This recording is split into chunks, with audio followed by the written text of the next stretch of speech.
The scariest monsters are the ones that look like people. You think you've heard it all. Bundy, Dahmer, Gacy, names that echo through every true crime podcast. But what if I told you the darkest crimes don't make the headlines? That the real monsters don't have Netflix specials or best-selling books? Tonight we're diving into the shadows, into the stories they don't tell, the ones that still make seasoned detectives lose sleep. These are the 3 scariest true crime stories you've never heard of, and they're 100% real. But before we dive in, consider this.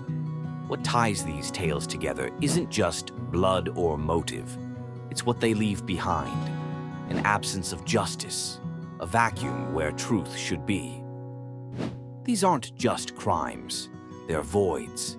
And that's why they haunt us, because the human mind can't stand an unfinished story. And the scariest part? These cases aren't about blood, they're about control, about fear as a slow poison, about the human mind unraveling under pressure. So now let's begin where the terror first slithered in quietly. In 2014, Derek and Maria Broaddus bought their dream home, a $1.3 million Dutch colonial in the quiet suburb of Westfield, New Jersey. But before they could even move in, the letters started coming. The first one was polite, chilling but polite. Dearest new neighbor at 657 Boulevard, allow me to welcome you to the neighborhood. My grandfather watched the house in the 1920s, and my father watched in the 1960s. It is now my time. It was signed simply, The Watcher. Over the following weeks, more letters came, but they became darker, more intrusive. The writer knew the names of the Broaddus children, their ages, even where in the house each child slept. Do you need to fill the house with the young blood I requested? One letter asked. The Watcher claimed to be the guardian of the house, said he was watching for decades. Some letters hinted he was waiting for the house to give him what he wants. Despite installing cameras, hiring private investigators, and even involving the FBI, the Broadduses never discovered who the Watcher was. The police couldn't help. Neighbors speculated wildly, but nobody was arrested, and the letters didn't stop. The Broadduses were too afraid to move in. They tried to sell the house. No one wanted it. Eventually, they rented it out, but even renters received letters from the Watcher. In 2019, Netflix dramatized the case, but what they didn't show was the raw psychological horror of being hunted in your own home by someone who never revealed themselves, never physically harmed anyone, but destroyed the family's peace, privacy, and financial stability. And the most terrifying part, the Watcher is still out there. What would you do if you received a letter like that? Move out? Stay and fight? Drop your answer in the comments. I want to know how you'd handle being stalked by someone who knows your every move. Imagine 2 girls who communicate in whispers, who refuse to speak to anyone but each other, who move in eerie synchronicity. That's not fiction. It's the real-life story of Jennifer and June Gibbons, identical twins born in 1963 to Caribbean parents in Wales. From a young age, they were inseparable, but not in the sweet, sisterly way you'd expect. They developed their own language, unintelligible to anyone else. Teachers described them as intelligent but unreachable. As they grew older, their behavior turned bizarre. They began writing dark, disturbing fiction, stories filled with crime, lust, and death. Their journals revealed obsession, rage, and a twisted sense of duality. June once wrote, "We have become fatal enemies in each other's eyes. We feel the irritating presence of each other's distress." In their teens, they began a spree of petty crimes, vandalism, theft, arson. They were eventually caught setting fire to a tractor store and sentenced not to jail, but to Broadmoor Hospital, a high-security psychiatric institution known for housing some of the UK's most violent offenders. They stayed there for 11 years. In Broadmoor, their silence continued. Staff described their behavior as chilling. They'd sit motionless for hours, then erupt into violent fights or bursts of laughter. One psychiatrist described them as living in a world of their own, governed by codes no one else could understand. And then, one day, Jennifer said something terrifying to a nurse. "I'm going to die. We've decided." Shortly after being transferred to a lower security facility, Jennifer suddenly dropped dead. Cause of death? Acute myocarditis, an inflammation of the heart. No drugs, no toxins, no explanation. After Jennifer's death, June began speaking freely. She said Jennifer had to die so she could live. Today, she lives quietly in Wales, a free woman. What really happened? Was Jennifer's death psychosomatic, a result of their codependence, or something more sinister? Nobody knows, but those who met them say they could feel something off, a presence, a weight in the room when they were together, as if their very existence bent the air around them. Have you ever known someone with a twin bond so strong it felt unnatural? Or maybe you've seen behavior like this and didn't know what to make of it. Tell me your weird twin or sibling story down below. In 1957, in a wooded area of Philadelphia, a man checking his muskrat traps stumbled upon a box. Inside it, wrapped in a flannel blanket, was the naked body of a little boy, no older than 4. His hair had been crudely cut. His body bore signs of malnourishment, beatings, and neglect. His hands were wrinkled from water, suggesting he had been recently bathed. But his death was violent, and his identity, a complete mystery. They called him the boy in the box. The case captured national attention. Flyers with the boy's face were inserted into every gas bill in Philadelphia.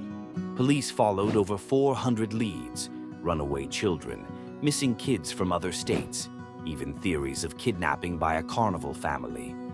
Nothing panned out. The body was exhumed multiple times as DNA technology advanced.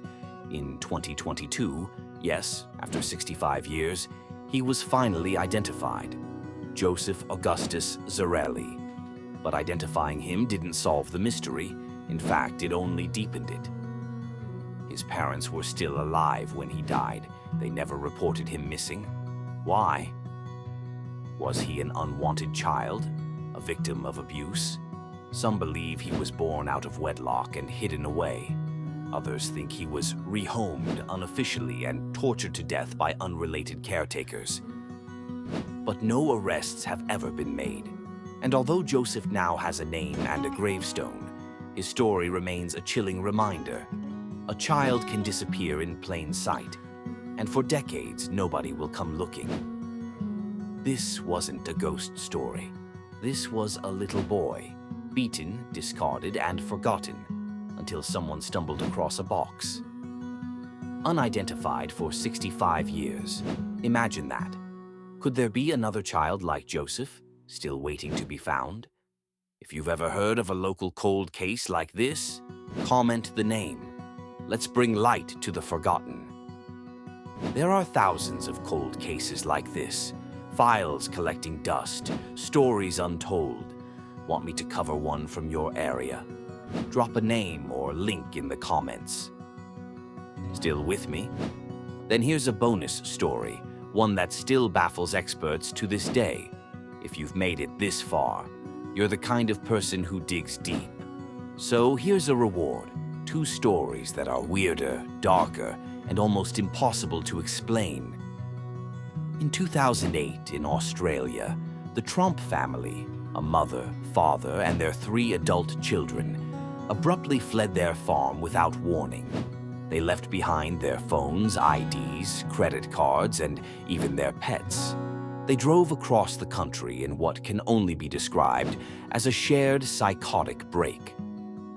Along the way, one child ditched the family and went home. Another was found wandering the streets, catatonic. The third stole a car and got arrested. Meanwhile, the parents were found in a completely different region, confused, disoriented, and unwilling to explain anything.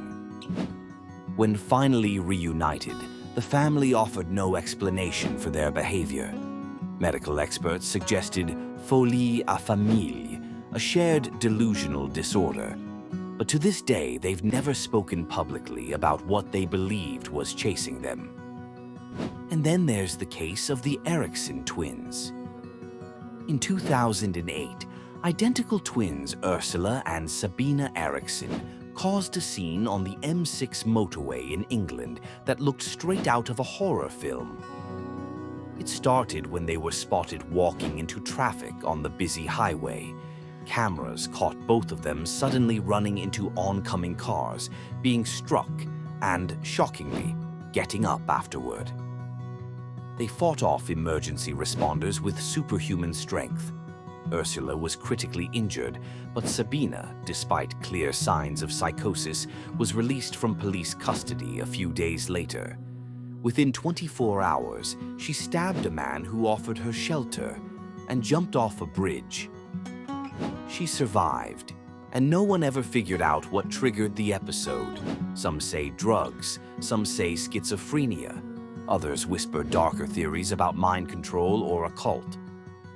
What do these 5 stories have in common? No satisfying ending. No killer behind bars. No closure. We love stories where the bad guy gets caught, where justice is served, but real life, it's messier. These are the cases that don't end. They haunt people not because they're gory, but because they're unresolved. They remind us that evil doesn't always wear a mask. Sometimes it writes polite letters. Sometimes it stares at you with your own eyes. Sometimes it lets a child rot in a box. And sometimes it convinces an entire family to run from shadows. So if you came here looking for horror, you found it. Not the supernatural kind, but the kind that walks on 2 legs, pays bills, and kisses their kids goodnight. The human kind. The real monsters are out there, and sometimes they're never caught. If this episode made you pause, made you think, maybe even made you look over your shoulder, hit that like button. Share this with someone who thinks they've heard every true crime story. Now I need to know, which of these left you chilled the longest? Was it the Watcher, the Silent Death Pact, the Mystery Child, or something even stranger? Type it in the comments. Let's get weird. Have you heard of any local legends or unsolved cases that deserve to be told? Maybe your hometown has its own ghost of justice. Subscribe to Makes You Wonder, because next time, we're exploring murders solved by dreams, voices, and unexplainable visions. Some say it's coincidence. Others call it divine justice. You decide. Until then, lock your doors, check the windows, and keep wondering who's watching.